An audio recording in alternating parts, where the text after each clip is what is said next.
Alguien va a profetizar o alguien va a decir algo, el otro le dice, suelta la palabra, suelta la palabra. Póngale la mano sobre el hombro de alguien y dígale, suelta la palabra. Ya, suelta la palabra. Es que la palabra pareciera que estuviera atada, pero vamos a soltarla en el nombre de Jesús. ¿Alguien me va a escuchar en esta mañana? Gloria a Dios.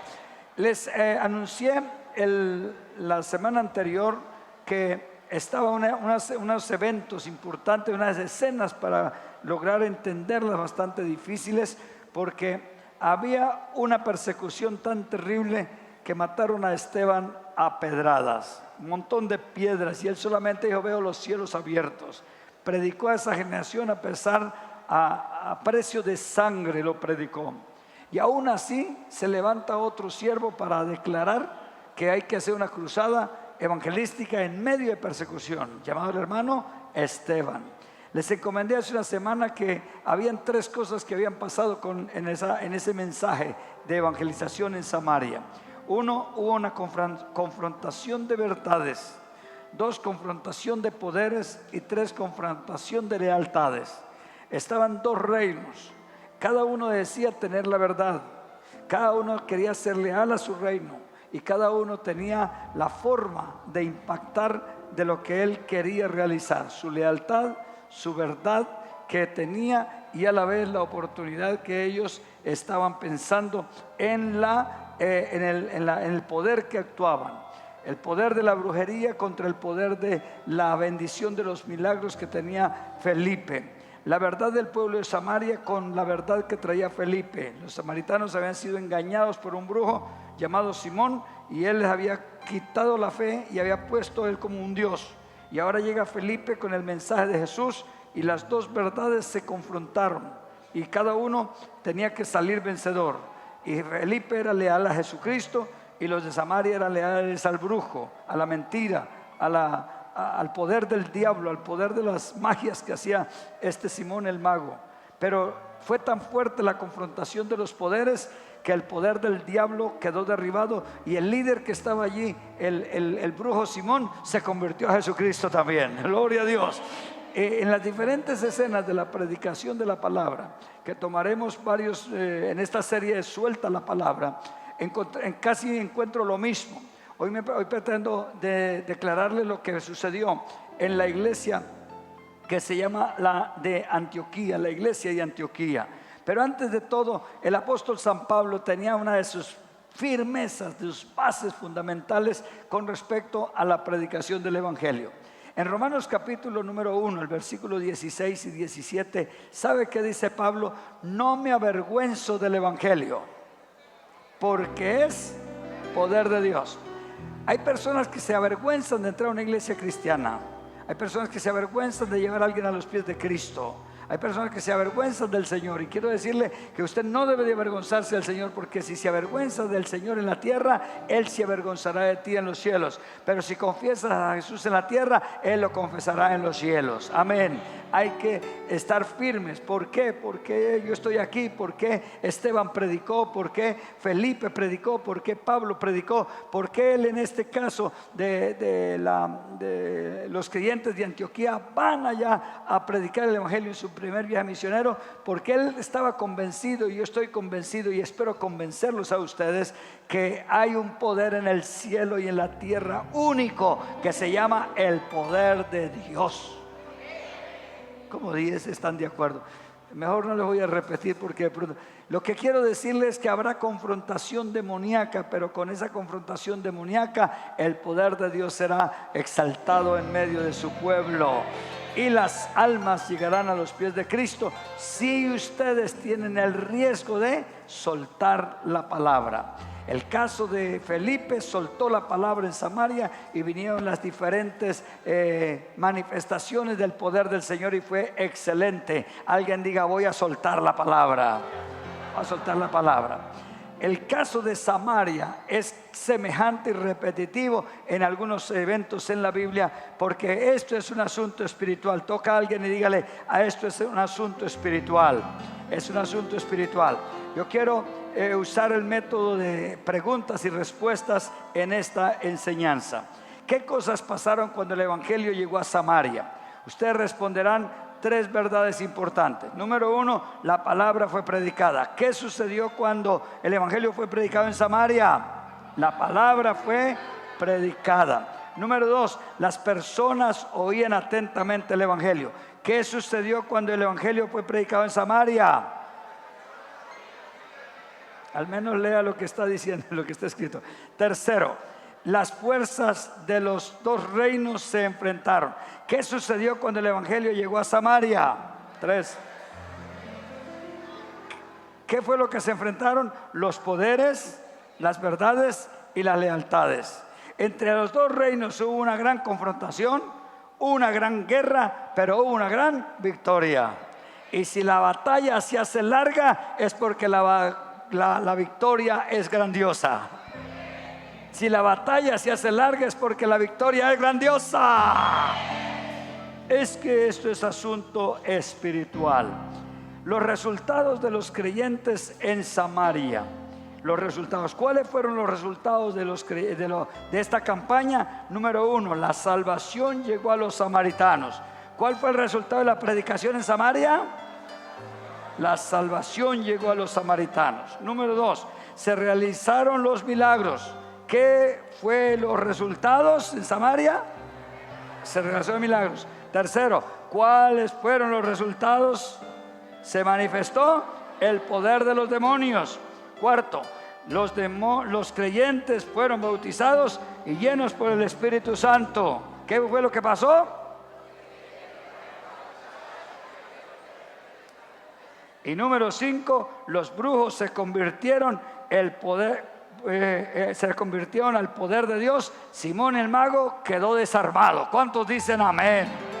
Los brujos se convertirán al Señor Jesucristo. Estas escenas, que son tres: uno, el armar la campaña; dos, el soltar la palabra; y tres, los resultados que tiene. Les aseguro que sucederá también en esta ciudad el día de la cruzada. Si ustedes sueltan la palabra si ustedes armamos la campaña y ustedes sueltan la palabra, llevaremos los pecadores a los pies de Cristo, oirán el evangelio, los demonios tendrán que manifestarse, el poder de Dios sanará a los enfermos, el pueblo se convertirá, y el duro brujo y hechicero y sus poderes malignos tendrán que caerse, y ellos se convertirán al Señor. Es un asunto espiritual. Vamos a una escena muy importante, que es cuando el evangelio llegó a Pafos. ¿A dónde llegó? Pafos, a Pafos. La iglesia de Antioquía era una iglesia misionera. Esta iglesia había abrigado al apóstol Pablo y al Bernabé, su amigo, para ayudarlos en desarrollar ministerios, para pronto plantarlos en la obra misionera. Entonces Pablo, como llamado por el Señor aquel día, que el Espíritu le dijo: estos dos llámenlos, y los apóstoles le pusieron la mano y los enviaron a predicar. Él dice en el capítulo número 13 de los Hechos, el versículo número 4, lo siguiente: o Lucas, que es el escritor de los Hechos, está narrando lo que a este hombre o a este equipo evangelístico en su primer viaje misionero les pasó. Ellos, enviados ¿por quién? Por el Espíritu Santo, descendieron a Seleucia, y de allí navegaron a Chipre, y llegados a Salamina, 3 ciudades: Seleucia, Chipre y Salamina. ¿Qué hacían ellos en Seleucia, Chipre y Salamina? Estaban de vacaciones con el sol esplendoroso, una silla al pie de la playa, tomando un café por ahí. No, señores, ellos soltaron la palabra, anunciaron la palabra de Dios en las sinagogas de los judíos. Tenían también por ayudante a Juan. Versículo 6: y habiendo atravesado toda la isla de Pafos, hallaron a cierto mago, falso profeta judío, llamado Bar Jesús, que estaba con el procónsul Sergio Paulo, varón prudente. Llamando a Bernabé y a Saulo, deseaba oír la palabra de Dios, pero le resistía Elimas el mago, porque así se traduce su nombre, procurando apartar de la fe al procónsul. Mire este diablo tan mañoso. Mire esta escena pintoresca. Estos evangelistas llenos del Espíritu Santo, listos para soltar la palabra, llegan a un lugar que se llamaba Pafos, una isla. Y ellos no pasaron de largo, entraron a la isla. De alguna forma se hicieron amigos del procónsul. Este hombre que estaba allí como gobernador, como líder, y estaba el hombre deseando que alguien le hablara la palabra del Señor. Y este hombre, Sergio Paulo, varón prudente, me imagino que era adinerado, me imagino que era de unas 2 o 3 carreras profesionales, me imagino que tenía influencia en esa isla, me parece un gran gobernador de esa isla, alguien representante de Roma, con una altura intelectual muy importante donde nadie podía llegarle, pero de alguna forma Bernabé y Saulo, él supo que estaban allí y dijo: quiero oír a esos predicadores, vengan conmigo, vengan a la oficina, vengan a mi palacio. Pero este hombre Saulo andaba con un brujo, un hechicero. Casi todos los que quieren tener dinero, quieren tener fama, quieren tener cosas, andan con pactos diabólicos. Si no en la billetera todavía, yo espero que usted ya haya limpiado su billetera, o no guardar la Virgen de la Protección del Perpetuo Socorro o cualquier oración. Eso es antes, o que a un brujo le rezó alguna cosa y usted lo cargue en su billetera para que le vaya bien. Eso estará antes. Espero que ya esté limpio. ¿Cuántos dicen amén? Les compartía que una vez una hermana me invitó a su casa a orar, una señora nueva en el evangelio que quería que yo santificara su casa. Yo llegué a su casa y ella, lo que encontré en su casa después de saber algo de su vida, me entregó 2 manojos de ruda. Y ella dice, uno en la derecha, otro en la izquierda, y me dice así: vamos pues a la oración y dedicar mi casa, que salgan los males, que lleguen los bienes, que salgan. Y yo dije, ¿esto qué es? Eso no es eso no es así, es en el poder de Jesucristo nuestro Señor. Pero ella daba de lo que tenía, de lo que creía, de lo que pensaba. Pero hay poder en la sangre de Cristo, que no solamente saca los males y trae los bienes, sino bendice desde la cabeza hasta los pies, aleluya, con poder y con autoridad, en el nombre de Jesús. Era la escena de este hombre queriendo oír la palabra de Dios. Pero este brujo Bar Jesús, que tenía 11 características diferentes, no quería que el poder de la palabra llegara al corazón del procónsul para que fuese salvo. Note las artimañas tan horribles que este hombre hacía. Era de profesión falso profeta. Recuerden también que el mago de Hechos capítulo 8 de Samaria también se hacía pasar por un mago, por un profeta falso. Este hombre distraía al procónsul. Pablo estaba hablándole, y cuando de pronto, mire que tiene una cita con fulano, mire que Pablo diciendo el poder de la obra de Cristo en la cruz, mire que hay una persona que lo necesita y que no va a tomar café y no va a tomar el agua, mire que tiene tal cosa, metido de cabeza para que la palabra no llegara al corazón del procónsul. Era un enviado del diablo. Elimas, que se traduce su nombre, él ni siquiera se daba cuenta de lo que estaba haciendo. Era el poder de las tinieblas, el poder de la mentira, que para él era una verdad. Tenía que confrontar al poder que Pablo traía, y estaba él utilizándolo. No era Dios que venía del cielo a decirle: oh procónsul, necesita salvarse.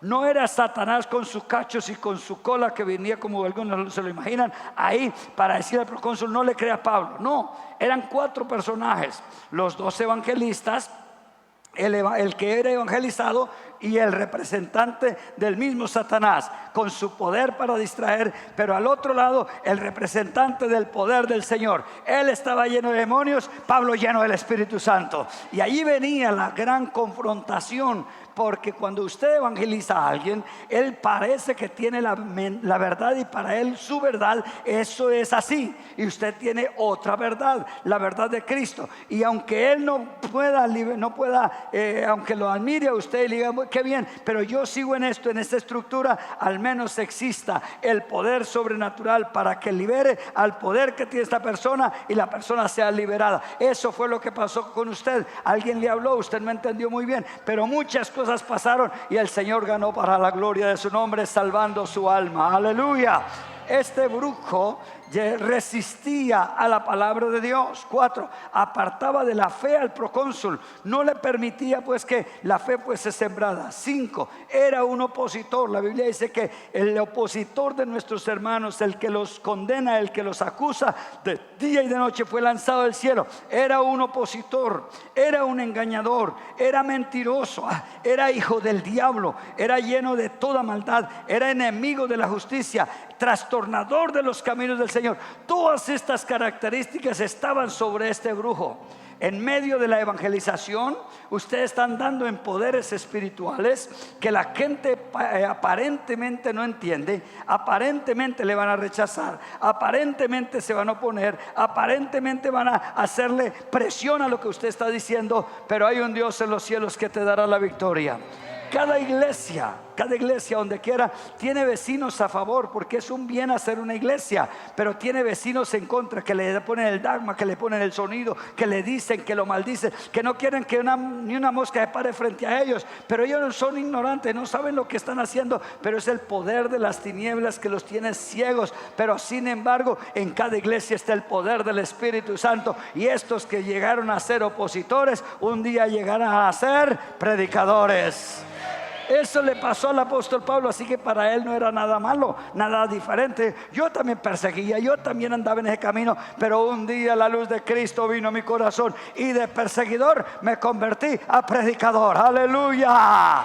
El poder del Señor se manifestó. Note lo que sucedió con Pablo. Al ver a este hombre, la confrontación de poderes, Pablo no mira a él como una persona natural, lo mira a él como un demonio. Y él no se mira como un hombre natural, se mira como uno que tiene el Espíritu Santo. Versículo número 9. Entonces Saulo, que también es Pablo, lleno del Espíritu Santo. Usted necesita ser lleno del Espíritu Santo para ir a hacer la obra evangelística. Recuerden que los creyentes en Samaria también mandaron llamar a Pedro y a Juan para que vinieran de Jerusalén hasta Samaria y les impusieran las manos y recibieran el poder del Espíritu Santo. Oh, usted necesita ser lleno del Espíritu Santo. Hoy no voy a hablar sobre esa experiencia, pero para el evangelismo necesitamos toda la iglesia estar llena del Espíritu Santo. La Biblia dice: y recibiréis poder cuando haya venido sobre vosotros el Espíritu Santo, y me seréis testigos en Jerusalén, Judea, Samaria y hasta lo último de la tierra. Si usted se pone a hablar en sus fuerzas, te van a dar 3 vueltas, te van a confundir. Hasta el opositor lo va a convencer a usted y se lo va a sacar de la iglesia. Pero si usted está lleno del Espíritu Santo, el poder de Dios vendrá sobre ti, hablará la palabra, y la palabra dará la verdad, quitará la mentira que tiene el corazón, sembrará la verdad, y la gloria será para el Señor. Aleluya. Este hombre lleno del Espíritu Santo, fijando en él los ojos, dijo: este es Pablo: oh, lleno de todo engaño y de toda maldad, hijo del diablo, enemigo de toda justicia, ¿no cesarás de trastornar los caminos del Señor? Ahora pues, he aquí, la mano del Señor está contra ti, y serás ciego y no verás el sol por algún tiempo. E inmediatamente cayeron sobre él oscuridad y tinieblas. Andando alrededor, buscaba a quien le condujese de la mano. Aleluya. Hay poder en Cristo Jesús. Pablo no solamente tenía el poder de la palabra para hablar al procónsul, sino tenía el poder para destruir todo imperio de las tinieblas que se atravesaba en su camino, y tenía discernimiento para que este hombre que era opositor detrás del procónsul, para salvarlo, yo no, vamos a reprender al diablo en el nombre de Jesús. Y al reprenderlo y al caer el juicio de Dios sobre él, el hombre importante quedaría libre y sería un alma para el Señor Jesucristo. No sé si me hice entender. ¿De qué dependía el poder de este brujo? ¿Por qué este brujo hacía estas cosas? Porque con él estaba el poder del diablo. Por eso era hijo del diablo. Con él estaba la mentira, que para él era verdad. Él defendía su lealtad a quien le pertenecía su vida, y por eso se obstaculizó para que el procónsul no recibiera la palabra, porque cambiaría el procónsul de reino, cambiaría de las tinieblas a la luz, del infierno al cielo, de la condenación a la salvación. Y Satanás no quería dejarlo, pero tenía su emisario para turbarlo. Hubo una gran confrontación, hubo una guerra de poderes, una guerra de lealtades, pero el Señor tuvo la victoria. ¡Aleluya! ¿Cuál fue la victoria? ¿Qué fue lo que sucedió en aquel momento? El versículo número 5 dice: entonces el procónsul, viendo lo que había sucedido, creyó maravillado de la doctrina del Señor. Al ver esta oposición, al ver esta confrontación, al ver el poder de Dios manifestado sobre el poder de su empleado brujo por muchos años, que le guiaba su destino, que no lo dejaba tranquilo, que lo acosaba, que lo atormentaba, que sin él no podía estar seguro, ahora el brujo quedó ciego, porque es que el que está en tinieblas está ciego, no tiene la luz de Cristo. La Biblia dice: yo soy la luz del mundo, el que me sigue no andará en tinieblas, sino tendrá la luz de la vida. Aleluya. Y la ceguera de él, y el hombre en el centro dice: realmente aquí está el poder del Señor. Sus amigos, sus compañeros de trabajo, ellos verán en la luz de Jesucristo llegando a sus corazones en el poder de la revelación, si tan solo nosotros soltáramos la palabra de Dios. ¿Me doy a entender? Si tan solo nosotros soltáramos la palabra de Dios. Es curioso porque una campaña evangelística, pedimos una ofrenda para los buses y la gente se pone brava. Es mal.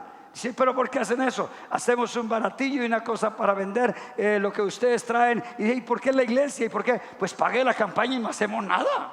Sencillamente, son como 20 millones. Hágale. Y vendemos alguna cosa y se pone maluco diciendo: ¿por qué esas comidas? ¿Por qué? Es que es para el transporte, para que la gente venga. No, eso. Y son llenos de peros y de problemas. Pero yo creo que ellos no vinieron en el día de hoy. Aquí vinieron los que quieren soltar la palabra de Dios. Aquí vinieron los que saben el peso de un solo hombre, que tiene intelecto, que tiene influencia económica, que tenía empleados aún para marcar su destino, que era muy importante en la isla. Pero también aquí hay un Pablo que le dice: no importa el poder del maligno que tenga, yo tengo otro poder sobrenatural. Es el poder de Dios que liberará a las personas de las tinieblas, de la brujería, los salvará de la enfermedad, los librará. Habrán milagros porque se va a soltar la palabra, y la palabra es la que tiene el poder para manifestar la gracia de nuestro Dios. Aleluya. Naciste para ganar almas para Jesucristo. Yo, si les tuviera el tiempo necesario en este día, les contaría de tantos casos. Viene a mi memoria uno, el de Pedro. Un programa de la noche, tarde de la noche, como 3, 4 de la mañana para terminar. Pedro, un vigilante de una empresa, allí sirviendo de vigilante interno, con su radiecito escuchando el programa, hablándoles: nosotros tienen que escribir su nombre en el libro de la vida, porque cuando llegue allá al cielo, y si no está escrito en el libro de la vida, no podrá entrar. Pedro sale corriendo a las 6 de la mañana de su turno, llega hasta la iglesia a golpear: por favor. No sé quién estaba, pero llegó ya de tanta insistencia. Después de como 10 minutos abrió la puerta. ¿Qué quiere, Señor? Que me escriba en el libro de la vida. ¿Dónde está el libro de la vida? Y él todo: ¿qué es ese libro de la vida?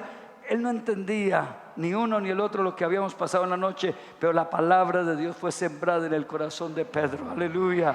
Él fue fiel hasta lo último de sus días, está en el cielo ya, pero su deseo fue: el Señor penetró en su corazón por un poder de revelación de alguien quien soltó la palabra de Dios. Para que usted hoy me entienda y esté aquí y haya llevado los años con Cristo y lo que Dios ha permitido en su vida, no ha sido otra la escena. Alguien quiso sembrar la palabra, el diablo la quiso robar de su corazón, pero alguien siguió batallando y batallando hasta que usted ahora dice: uy, soy salvo, Cristo vive en mí, tengo un Dios que todo lo puede y canta y se divierte. No habrá cosa más linda que estar en la casa de nuestro Dios. Gracias a Jesús. Aleluya. Este es un asunto espiritual. El poder de las tinieblas tienen atadas a la gente, y por eso esta mañana es para desafiarles a que tomen el lugar que tienen, posiciones y declaren la palabra de Dios. No la tengan para sí, no tengan temor, no tengan miedo. Suelta la palabra. Gracias. Suelta la palabra. Suelta la palabra. sus hijos la necesitan, su vecino la necesita, el compañero de trabajo la necesita, su compañero en la universidad lo necesita, el niño compañero de la escuela lo necesita. Oh, iglesia, si ustedes soltaran la palabra, es verdad que vendrá un remesón serio contra su vida, porque es que estamos entrando en el terreno del maligno. Pero al entrar al terreno del maligno, la batalla será dura. La gente se pondrá en contra. Le van a señalar, le van a criticar, le van a decir evangélico, loco, lo que quiera, y van a atormentarte. Si eres débil, echarás para atrás. Pero si estás preparado para esta batalla, le aseguro que pronto será la victoria. Y la gente dirá, y yo que no entendía, y yo que perseguía a los evangélicos. Cuando recientemente la iglesia llegó aquí, esta parte del comercio, había un hombre que era el secretario de todos los centros comerciales que habían. No había tanto en esa ocasión de los comerciantes, y él era el enemigo número uno de esta iglesia. Hizo cosas, hizo cartas y demás, y luego llegó el Señor y lo tocó, y ahora fue un pastor por muchos años para Cristo Jesús. Porque el poder que está la palabra, por eso Pablo dijo, yo no me avergüenzo del evangelio, porque es que el evangelio que yo predico, aunque no haya resurrección de muertos, aunque no hayan sanidades continuas, es poder de Dios. El evangelio, ¿qué es el evangelio? No son las manifestaciones del evangelio, sino lo que es el evangelio es la buena nueva. La buena nueva es el poder de Dios para salvación a todo aquel que en él cree. Por tanto, yo no me avergonzaré del evangelio. No se avergüence, pero no solamente si soy cristiano, hable y suelte la palabra, que la palabra que sale de su boca tiene poder del cielo. Señor te va a respaldar. Te aseguro que el Señor te va a respaldar. Ore por el enfermo, que lo menos que puede pasar es que el enfermo se muera. Pues al fin y al cabo todos vamos a morir. Ya estaba tan enfermito, pero oró por él y se murió. Y va a decir todos, no, gracias por la oración, pero se murió. Pero lo que puede llegar a suceder es que el enfermo se levante. ¿No? Vuelvo a decir, que el enfermo se levante. Y usted diga, uy, el Señor oyó mi oración y se levantó. Y el Señor lo salvó, y con él toda la familia, para la gloria de Dios. Todo resultará si al menos usted suelta la palabra. Es verdad que los poderes del maligno llegarán a quitar la semilla, pero mayor del poder del maligno es el poder de nuestro Dios. Él te va a respaldar. ¿Cuántos creen que nos va a respaldar en el Coliseo? Lleven la palabra de Dios y presten expectativas a esta gente. Crean expectativas, porque la bendición que viene será grandiosa. Oremos para los recursos financieros. Oremos para que todo salga bien, y les aseguro que esta será una de las mejores cruzadas que jamás Fe y Esperanza ha hecho. Porque donde hay oposición, habrá victoria. Póngase sobre sus pies y dele la mejor alabanza a nuestro Dios en este día. Aleluya.